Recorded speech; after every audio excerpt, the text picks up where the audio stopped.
ICC Vida. Viviendo en la inmensidad de un Dios amoroso. Esta noche he titulado este mensaje como Pecado, exilio como consecuencia, esperanza y redención. Pecado, exilio como consecuencia, esperanza y redención. Son como 4 pasos, ¿sí? Y nuestra base bíblica la tenemos en el libro de Jeremías, capítulo 52, verso 31 al 44. Jeremías 52, versos 31 al 44. Amén. Vamos a estar leyendo todos en la versión Reina Valera.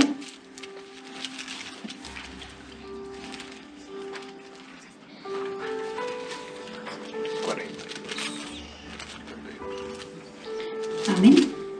Ya están ahí conmigo. Voy a pedir que hoy seamos súper veloces porque vamos a leer mucha Biblia. Amén. Dice la palabra del Señor en el nombre del Padre, del Hijo y del Espíritu Santo. Amén. Dice: y sucedió que en el año 37 del cautiverio de Joaquín, rey de Judá, en el mes 12º, a los 25 días del mes de Evil-Merodach, rey de Babilonia, en el año 1 de su reinado, alzó la cabeza de Joaquín, rey de Judá, y lo sacó de la cárcel, y habló con él amigablemente, e hizo poner su trono sobre los tronos de los reyes que estaban con él en Babilonia. Le hizo mudar también los vestidos de prisionero, y comía pan en la mesa del rey, siempre, todos los días de su vida. Y continuamente se le daba una ración de parte del rey de Babilonia, cada día durante ¿cuánto tiempo? Todos los días de su vida. ¿Hasta cuándo? Hasta el día de su muerte. Amén. Yo no sé si usted sabía que en la Biblia había un Joaco, un rey Joaquín. ¿Sí sabía?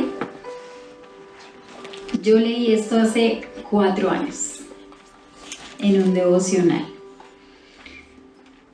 y tenía preparada otra charla. Es muy difícil porque uno dice, ay, la próxima les va a hablar de esto, o cuando uno lee y recibe ciertas enseñanzas, uno como que, ay, esto también está bueno para compartir. Pero a veces hay tanta información que uno dice, Señor, ¿y qué es lo que tú quieres que les diga? ¿Sí? Y esta mañana recordé Jeremías 2 y encontré esa hojita donde hace 4 años precisamente había tomado como las notas, la en el bolso, de hace 4 años en un devocional, y fueron unas notas muy rápidas y muy prácticas porque pues en un devocional tú no haces un estudio bíblico y profundizas y vas a otros versos y comparas, pero fue la base que me llevó a este mensaje que les traigo el día de hoy. Y cuando yo decía Joaquín, ¿quién se hace tal Joaquín? Y quiero que para contarles como el contexto de toda la historia nos vamos a devolver un poco. Y quiero que vayamos a Segunda de Reyes, capítulo 18, versículos 1 al 7. Segunda de Reyes, segundo libro de Reyes.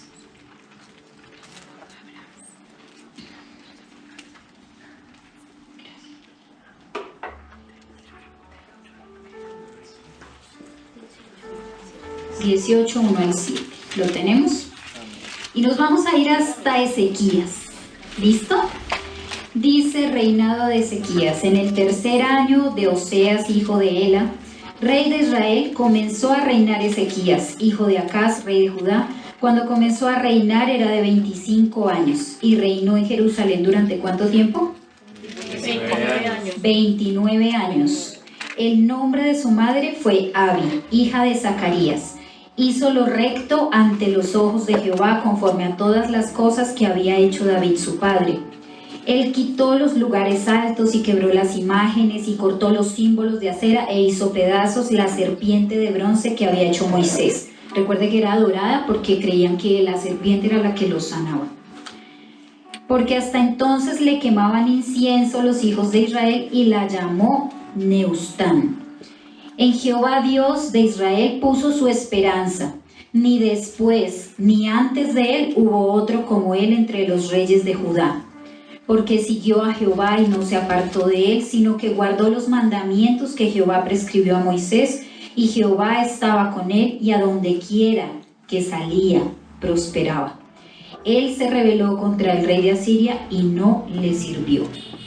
Amén. Entonces vemos aquí un rey, mejor dicho, intachable, ¿cierto? Vemos que era joven cuando comenzó a reinar, pues tenía 25 años.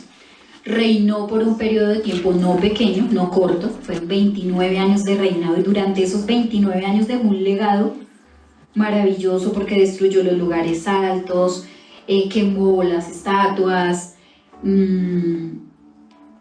y puso su esperanza siempre en el Señor. Amén. Y algo que me gusta es que dice que a donde quiera que iba con el Señor y que el Señor le prosperaba, ¿verdad? Entonces ahí vemos un Ezequías exitoso hasta ese punto de su vida. Pero ¿qué pasó con este hombre? Vamos a ir a Segunda de Reyes, del verso 1 al 16. Espérame. En el capítulo 20. Segunda de Reyes 20, no puse el capítulo, solo los versículos. Segundo capítulo de Reyes 20, de los versos 1 al 6, y luego vamos a saltar del 12 al 19. Dice: enfermedad de Ezequías. En aquellos días Ezequías cayó enfermo de muerte, y vino a él el profeta Isaías. ¿Cuál profeta? Isaías, hijo de Amós, y le dijo: Jehová dice así: ordena tu casa porque morirás y no vivirás. Entonces él volvió su rostro a la pared y oró a Jehová y dijo: te ruego, Jehová, te ruego que hagas memoria de que he andado delante de ti en verdad y con íntegro corazón, y que he hecho las cosas que te agradan. Y lloró Ezequías con gran lloro. Y antes que Isaías saliese hasta la mitad del patio, vino palabra de Jehová a Isaías diciendo: vuelve y di a Ezequías, príncipe de mi pueblo, así dice Jehová, el Dios de David tu padre: yo he oído tu oración y he visto tus lágrimas, he aquí que yo te sano. Al tercer día subirás a la casa de Jehová y añadiré a tus días 15 años y te libraré a ti y a esta ciudad de mano del rey de Asiria, y ampararé esta ciudad por amor a mí mismo y por amor a David mi siervo. Ahora vamos al verso 12. Bueno, antes de ir acá, quiero contarles que la enfermedad que tuvo fue como una llaga, como una úlcera, y eso causó una infección en él. Entonces le dijeron, ahí nacieron los cataplasmas. Le hicieron un cataplasma con higos, le pusieron y el Señor le sanó. Entonces, después de que el Señor lo sanó, a los 3 días le pone una señal, incluso es una señal en la que retrocede 40 minutos el tiempo. 10 grados, eso equivale a 40 minutos. Entonces, ese es como un paréntesis de que los días fueron acortados. Entonces, vamos ahora sí al versículo 12. Dice: Ezequías recibe a los enviados de Babilonia. Ya había sido sanado, ¿cierto? Por el Señor. Dice: en aquel tiempo Merodac Baladán, hijo de Baladán, rey de Babilonia, envió mensajeros con cartas y presentes a Ezequías, porque había oído que Ezequías había caído enfermo. Y Ezequías los oyó y les mostró toda la casa de sus tesoros, plata, oro y especias y ungüentos preciosos, y la casa de sus armas y todo lo que había en sus tesoros. Ninguna cosa quedó que Ezequías no les mostrara. así en su casa como en todos sus dominios. Entonces el profeta Isaías vino al rey Ezequías y le dijo: ¿qué dijeron aquellos varones y de dónde vinieron a ti? Y Ezequías le dijo: de lejanas tierras han venido, de Babilonia. Y él le volvió a decir: ¿qué vieron en tu casa? Y Ezequías respondió: vieron todo lo que había en mi casa, nada quedó en mis tesoros que no les mostrase. Entonces Isaías dijo a Ezequías: oye palabra de Jehová, he aquí vienen días en que todo lo que está en tu casa y todo lo que tus padres han atesorado hasta hoy será llevado a Babilonia sin quedar nada, dijo Jehová. Y de tus hijos que saldrán de ti, que habrás engendrado, tomarán y serán eunucos en el palacio del rey de Babilonia. Entonces Ezequías dijo a Isaías: la palabra de Jehová que has hablado es buena. Después dijo: habrá al menos paz y seguridad en mis días. ¿Notan un cambio antes y después en el corazón de Ezequías? Pueden ver cómo ese hombre recto que leímos 2 capítulos atrás, algo que me impacta es que el Señor envió un profeta para anunciarle que va a morir y le da la oportunidad: pon tu casa en orden, organiza tus cosas, mira tus pendientes, haz tu testamento, mira qué hay por ahí suelto que haya que arreglar, porque vas a morir. El Señor sabía que hasta ahí la historia de Ezequías era la mejor de las historias, que era consecuente con todo lo que él había hecho hasta ese momento. Y viene una oración tan ferviente que escuchamos que con gran lloro, o sea, yo me imagino, o no sé si ustedes logren imaginarse el nivel de clamor de Isaías para que el Señor cambiara de opinión. Porque se demoró más Isaías en profetizarle y en decir lo que tenía, porque decía que ya saliendo y llegando al patio le tocó devolverse y decirle que el Señor lo había escuchado. Y yo pensaba: el Señor conoce nuestro corazón, conoce nuestras peticiones y a veces nos concede cosas o caprichos, pero Él sabe qué es lo que necesitamos. Y en ese momento lo que necesitaba Ezequías, era ir a la presencia del Señor. Ya, hasta aquí. Y otro detalle que me impacta es que el Señor le haya dicho no solo que lo sanaba y que ya no se iba a morir, sino que le hubiera dado el dato de cuántos años más de vida le iba a permitir estar sobre la tierra. Y yo decía: si te dicen te quedan 15 años de vida, el diagnóstico, ¿qué harías en esos 15 años? Yo creo que volvería a ser el rey Ezequías de los primeros años, ¿verdad? Pero resulta que no. Cuando el Señor le sana, ¿qué pasó? Su corazón se llenó de altivez, de orgullo, de arrogancia. Y miren las consecuencias del pecado que él cometió. O sea, nosotros miramos la altivez y la arrogancia como algo tan pequeño, como tan mínimo, como que lo pasamos con agüita tibia. Pero para el Señor es tan abominable como cualquier pecado que a nuestros ojos es terrible. Él dice que mira de lejos al altivo, ¿verdad? Y esta arrogancia que vino a Ezequías fue la consecuencia de que más adelante Babilonia viniera y destruyera todo, quemara el templo, que se llevaran los utensilios, que se llevaran a muchas personas cautivas, dejaron a los pobres nomás en Judá. Pero quiero, aparte de esto, que miremos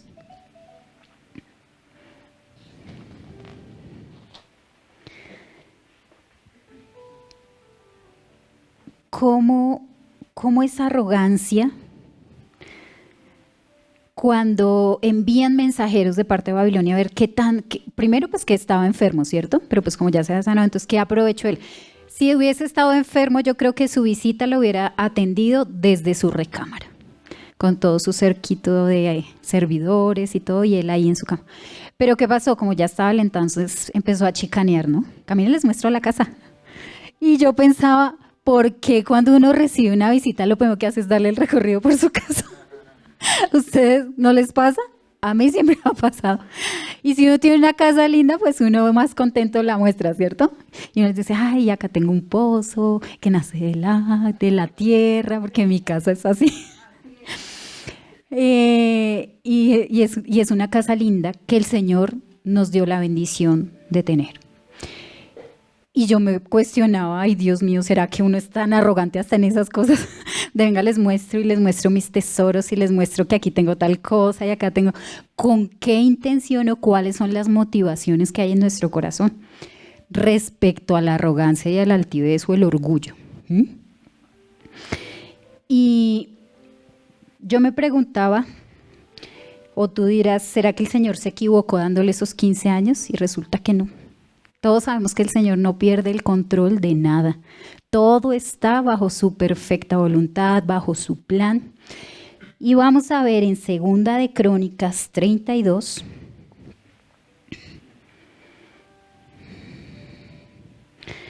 versículo 24 al 26.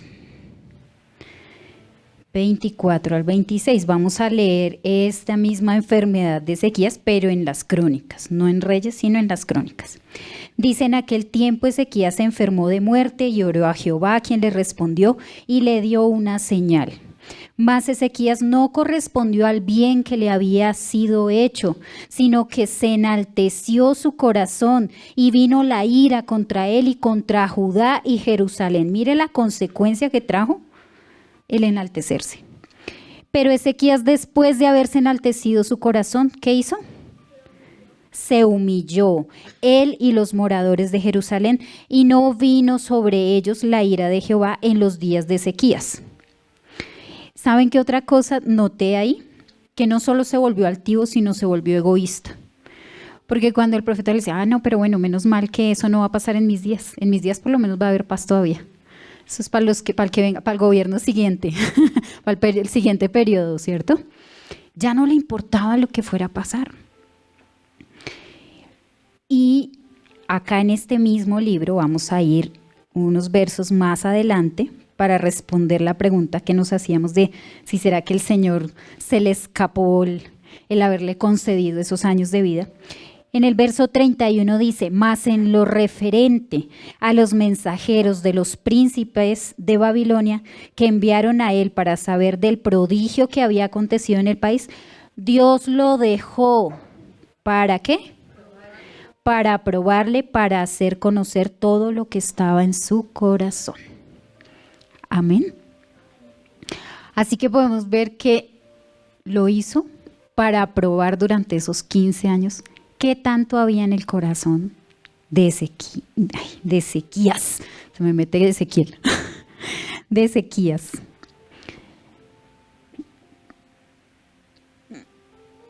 Y sin embargo notamos que aunque él no respondió con bien en el verso 25, como leemos que se enalteció y todo, dice que después se humilló. Y por esa humillación era un Ezequías que sabía tocar el corazón de Dios. Porque dice que se arrepintió, se humilló y vino sobre, después de haberse enaltecido, se humilló él y los moradores de Jerusalén y no vino sobre ellos la ira de Jehová. O sea, en su primera oración que muestran aquí, logró que el Señor no le quitara la vida. Y en esta segunda ocasión, movió el corazón del Señor para que su ira no fuera derramada en ese momento. Entonces yo creo que sus oraciones eran muy especiales, ¿cierto? Para mover el corazón del Señor de esa manera. Ahora, al final, dice que en la muerte de Ezequías, ahí en el mismo capítulo, en el verso 33 dice, y durmió Ezequías con sus padres y lo sepultaron en el lugar más prominente de los sepulcros de los hijos de David, honrándole en su muerte todo Judá y todo Jerusalén, y reinó en su lugar Manasés su hijo. ¿Qué hizo Manasés? Lo malo delante del Señor. O sea, de ahí en adelante viene una cadena de malos gobiernos, pero impresionante, en la que todos hacían lo malo, excepto el rey Josías. Sí, Josías fue de los que hizo lo bueno delante del Señor, trajo reformas, hizo cosas buenas. Pero luego de él vienen otros reyes y llega Joacín, que era el padre de Joaquín, del rey Joaquín. Este Joacín también fue llevado cautivo. Esta palabra, porque los traje hasta allí para ver por qué estaba Joaquín cautivo por 37 años. Para mí 37 años es casi toda una vida, más de la mitad de una vida. Y es muchísimo tiempo. O sea, si una persona al día de hoy recibe una condena y le dicen usted va a ir a la cárcel y la sentencia son 37 años privado de la libertad, eso es terrible. Un solo día privado de la libertad debe ser terrible. Imagínense 37 años. Y vemos que Joaquín le pasó esto. Para saber quién era Joaquín, vamos a ir a Segunda de Crónicas 36:9. Ahí más adelantico. Dice, Joaquín es llevado cautivo a Babilonia. Dice, de 8 años era Joaquín cuando comenzó a reinar. Era un niño, ¿cierto? Pero miren cómo me impresiona. Y reinó 3 meses y 10 días. Qué reinado tan corto, ¿no? Eso fue rapidito. Y a pesar de que fue corto y que tenía tan solo 8 años, dice, e hizo lo malo ante los ojos de Jehová. Eso me impactó. O sea, siendo tan niño, ¿cómo pudo dedicarse a hacer lo malo, cierto? O sea, vemos cómo el ejemplo de su papá, que hizo lo malo, permeó de cierta manera sobre él, para que siguiera por esa línea siendo tan chiquito, tan niño. Y dice que a la vuelta del año el rey Nabucodonosor envió y lo hizo llevar a Babilonia. Primero mató al papá y cuando mató al papá mandó a Judá a que recogieran a su hijo, juntamente con los objetos preciosos de la casa de Jehová, y constituyó a Sedequías su hermano por rey sobre Judá y Jerusalén. Entonces ese era Joaquín, de 8 años, un reinado, la verdad, super flash, de 3 meses y 10 días, 90 días. Pero fue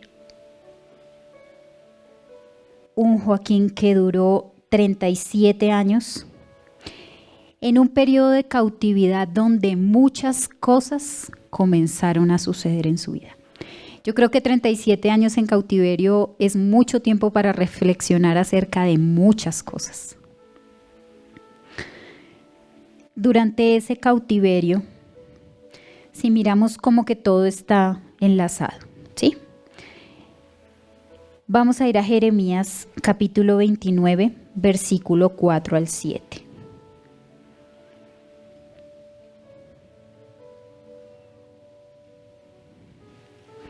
Jeremías 29, 4 al 7. Dice así, miren el título. El título dice Carta de Jeremías a los cautivos. Entonces esta carta no es solo para Joaquín, sino para todos los que han sido llevados en cautiverio a Babilonia. Dice, así ha dicho Jehová de los ejércitos, Dios de Israel, a todos los de la cautividad que hice transportar de Jerusalén a Babilonia. Edificad casas y habitadlas, y plantad huertos y comed del fruto de ellos. Casaos y engendrad hijos e hijas, dad mujeres a vuestros hijos y dad maridos a vuestras hijas, para que tengan hijos e hijas, y multiplicaos ahí y no os disminuyáis. Y procurad la paz de la ciudad a la cual os hice transportar, y rogad por ella a Jehová, porque en su paz tendréis vosotros paz. En el verso 10 dice, porque así dijo Jehová.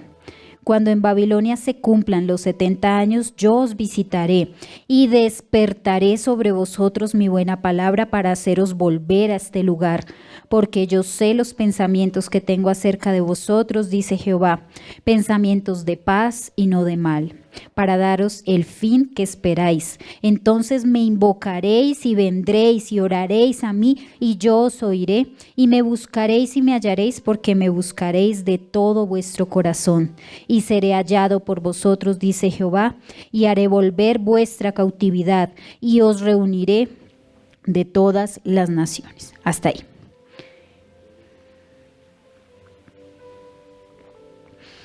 Entonces miren, cómo estando en cautiverio, el Señor sigue sintiendo su amor, su compasión por ellos. Y como es toda una vida en una tierra extraña, en una tierra lejana, el Señor les da instrucciones allí de qué tenían que hacer en esa tierra.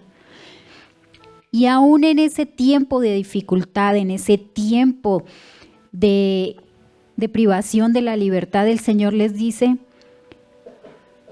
aprovechen lo que tienen en el lugar donde están. Edifiquen casas, hagan sus huertas, aliméntense, como diciéndoles no se queden estancados. A pesar de que no están en su nación, a pesar de que están en una tierra extraña, en una tierra extranjera, el Señor les dijo, cásense, como que vivan su vida en el lugar donde les tocó estar ahora. Y aparte de eso les dice que tiene una promesa de esperanza, que ahí viene el tercer paso de nuestro título.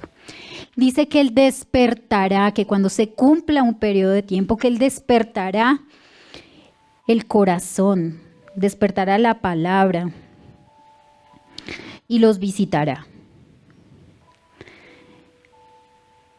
Y me llama mucho la atención en los versículos del 10 al 14, porque a mí me encanta el verso 11. Yo siempre lo declaro porque yo sé los pensamientos que tengo acerca de vosotros.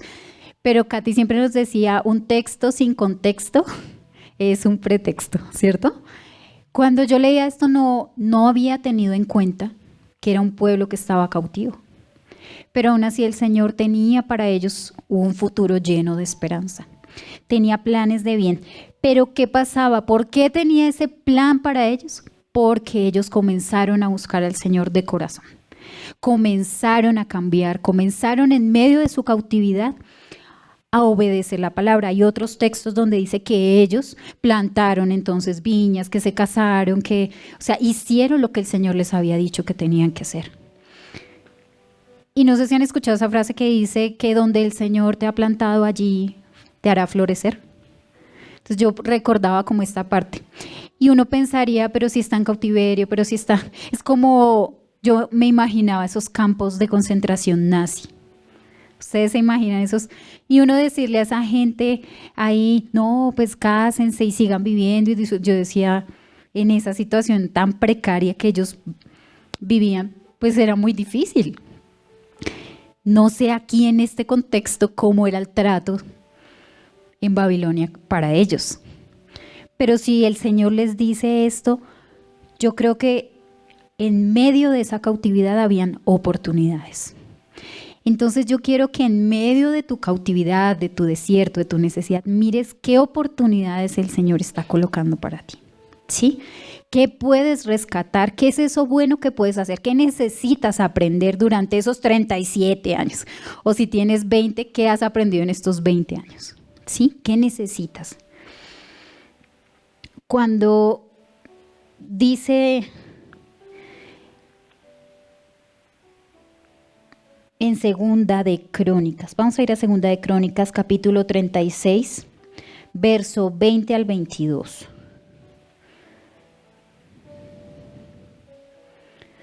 36, 20 al 22. Dice, los que escaparon de la espada fueron llevados cautivos ¿a dónde? A Babilonia. O sea, unos los mataron y los que se salvaron fueron llevados cautivos a Babilonia. Y fueron siervos de él y de sus hijos hasta que vino el reino de ¿quiénes? De los persas, para que se cumpliese la palabra de Jehová por boca ¿de quién? De Jeremías, que es donde estamos leyendo. Hasta que la tierra hubo gozado de reposo. Hasta que la tierra hubo gozado de reposo, porque todo el tiempo de su asolamiento reposó, hasta que los 70 años fueron cumplidos. Ahorita acabamos de leer al otro lado, ¿cierto? Que al término de los 70 años el Señor les iba a visitar y que iba a traer un despertar, ¿cierto? Y el versículo 22 dice, mas el primer año de Ciro, rey de los persas, para que se cumpliese la palabra de Jehová por boca de Jeremías, Jehová despertó el espíritu de Ciro, rey de los persas, el cual hizo pregonar de palabra y también por escrito por todo su reino, diciendo, así dice Ciro, rey de los persas, Jehová, el Dios de los cielos, me ha dado todos los reinos de la tierra y él me ha mandado que le edifique casa en Jerusalén, que está en Judá. Quien haya entre vosotros de todo su pueblo, sea Jehová su Dios con él y suba. Vino un despertar. ¿El Señor cumplió su palabra? Sí. Vino un despertar que trajo libertad. Y cuando vino ese despertar, tuvieron que pasar 37 años, morir Nabucodonosor, venir un nuevo rey. Y este nuevo rey que viene, o del versículo del capítulo 52 de Jeremías que estamos leyendo, vamos a volver a nuestro texto inicial.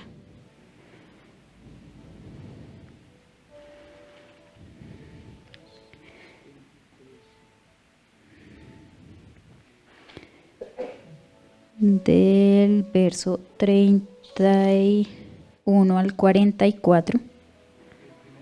Sí, el de la base bíblica. Miren el título, dice Joaquín es libertado y recibe honores en Babilonia. Y es aquí donde inició nuestra historia. Cuando el Señor trae un despertar, muere Nabucodonosor y viene un nuevo rey llamado Evil Merodac, ¿sí? Y este rey no dice que hizo lo bueno delante de Jehová, también hizo lo malo, curiosamente. Igual que Nabucodonosor, él fue malo. Pero Dios lo usó para cumplir esta profecía. Dios lo usó para traer libertad de la cautividad a este rey Joaquín. Y lo primero que hizo este rey con Joaquín es, en el verso 31, dice en la parte final, alzó la cabeza de Joaquín, rey de Judá. Alzó la cabeza de Joaquín. Y yo recordaba el versículo que el Señor es mi gloria y el que levanta mi cabeza, ¿cierto? Muchas veces andamos por la vida cabizbajos, achantados, situaciones difíciles, cosas que nos bajonean, circunstancias que no quisiéramos vivir y andamos como alicaídos, dijimos la vez pasada, como cabizbajos. Pero nos vamos a olvidar del nombre de este rey y yo te voy a hablar hoy de tu rey, de tu Señor, que Él es el que levanta tu cabeza. Él es tu gloria y el que levanta tu cabeza. Eso es lo primero que Él hace cuando trae el despertar y la libertad llega a nuestra vida. Lo segundo que hace es, después de levantar su cabeza, dice el siguiente verso, habló con él amigablemente. Busca una relación contigo. El rey quiere entablar una relación más cercana, más íntima contigo. Lo que viene después me encanta. Y lo sacó de la cárcel. Después de que le alzó la cabeza, lo sacó de la cárcel, ¿sí? Primero lo saca de la cárcel, lo hace libre y luego sí le habla amigablemente. E hizo poner su trono sobre todos los tronos de los reyes que estaban con él en Babilonia. Muchos habían sido cautivos, como Jeremías le había dicho a Ezequías. Tus hijos serán esclavos, servirán. Y los reyes que iban siendo cautivos también estaban allí. Y viene una restitución de parte del Señor, porque dice que le devolvió su trono, pero yo creo que al Joaquín tomar otra vez esa posición sobre un trono, ¿ustedes creen que en él había un corazón diferente? Yo creo que sí. Yo creo que había un corazón temeroso, un corazón que no buscaba vanagloria, ni gobernar de cierta manera, porque solamente tomó el lugar como por restitución, más no por ejercer ese reinado sobre alguien. ¿Sí? Y aparte de ello, dice, le hizo mudar también los vestidos de prisionero. Cuando tú vienes al Señor, Él te cambia las ropas. Y yo recordaba la palabra del hijo pródigo. Cuando llega y el padre se regocija y hace fiesta, lo primero que hace, lo abraza, ¿cierto? Sin importar que huela algarrobas de marrano. Y le manda cambiar las vestiduras. Y es importante que tú no vayas por la vida saliendo de la prisión, pero conservando el vestido de un prisionero. Tienes que pensar qué cosas, aunque tú parezcas estar libre, te tienen vestido de preso, te tienen atado. ¿Qué cosas hay por ahí que necesitas soltar y cambiar esas vestiduras y recibir las vestiduras de libertad que el Señor tiene para ti?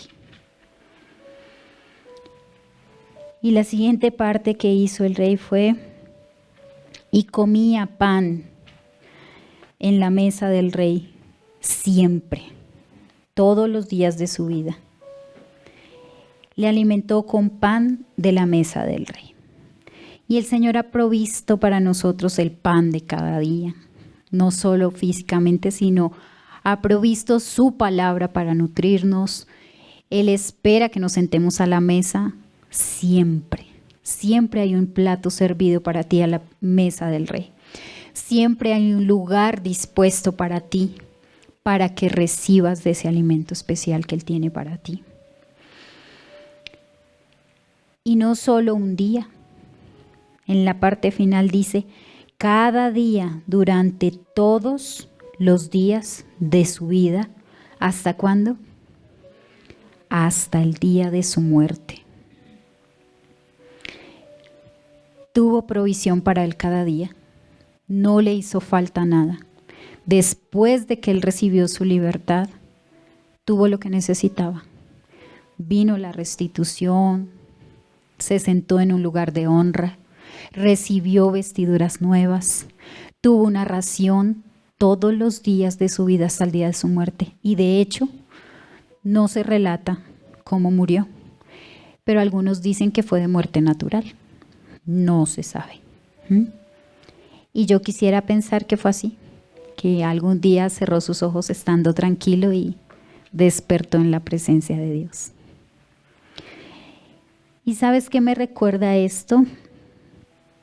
Recordaba la historia de Noemí con su nuera Ruth, ¿cierto? Todos conocemos esa historia. Y aunque no la leímos, en este momento el Señor la trae a mi mente porque Noemí regresa fracasada. Ella estaba libre, ¿cierto? Pero se había ido de su tierra natal, de su lugar, a una tierra extranjera. Y no cualquier tierra, sino la tierra de los moabitas, donde no se trataban bien. Primero extranjera, segundo salió de su casa dejando todo a causa del hambre. Tercero, queda viuda, después pierde a sus hijos. Una de sus nueras la quiere mucho, pero hasta luego. Pero la otra sigue fiel, a pesar de ser una extranjera. Y cuando ella regresa otra vez, porque escucha que Dios se acordó y volvió a traer el rocío y volvieron cosechas y que la hambruna se fue, dice que ella decide regresar. Y cuando regresa, todos comienzan a decirle: esta no es Noemí, la que se fue para Moab, la que era esposa de no sé quién, la que sus hijos y demás. Y sí, empezó el corrillo, ¿no? Entonces cuando ella iba entrando, entonces todo el mundo: ay, este es Noemí, como diciendo: ay, cómo está de vieja, ay, cómo se ve acabada, ay, cómo está de flaca, ay, cómo está de fea, ay, cómo, ¿cierto? Como la gente recibe a alguien después de que no lo ve hace algún tiempo. ¿Y sabes qué dice Noemí? No me llamen más Noemí, díganme Mara, porque en amargura estaba. No le había ido nada bien en su vida. Yo no sé si estaría 37 años por allá en Moab o cuánto tiempo estuvo. Pero veo una Noemí que volvió fracasada, derrotada, con una mano adelante y una atrás. Pero ella no sabía que Dios tenía un propósito al traerla de nuevo a casa. Y aún en medio de ese propósito llega una historia de amor de mis favoritas, ¿cierto? De cómo Ruth, en solo 4 capítulos, yo creo que fue tan relevante que por eso está relatado en la Biblia. Cómo esta mujer, a través de ella, Dios restituyó también a Noemí. Cuando ella daba todo por perdido, cuando decían: llámenme Mara porque no quiero nada, mejor dicho, Dios me ha dado palo por donde más ha podido, me ha herido y no hay esperanza para mí, el Señor le da un hijo. Y ese hijo viene siendo el abuelo del rey David y del linaje, de ahí viene el Señor. Mira cómo cambia la historia de Noemí, una historia de amargura. Así cambió la vida de este rey Joaquín. De todo este proceso que el Señor le llevó a vivir, vino la libertad. Yo creo que él tampoco tenía ninguna esperanza de decir: no, yo creo que ya aquí ya me quedo, pero preso. Miren la diferencia de vivir preso a quedarse en el mismo lugar, pero siendo restituido. Me rindió un montón. Quiero que te pongas de pie. ¿Será que hablé muy rápido? Porque sí tenía mis citas aquí y no estaba ahí. Sí.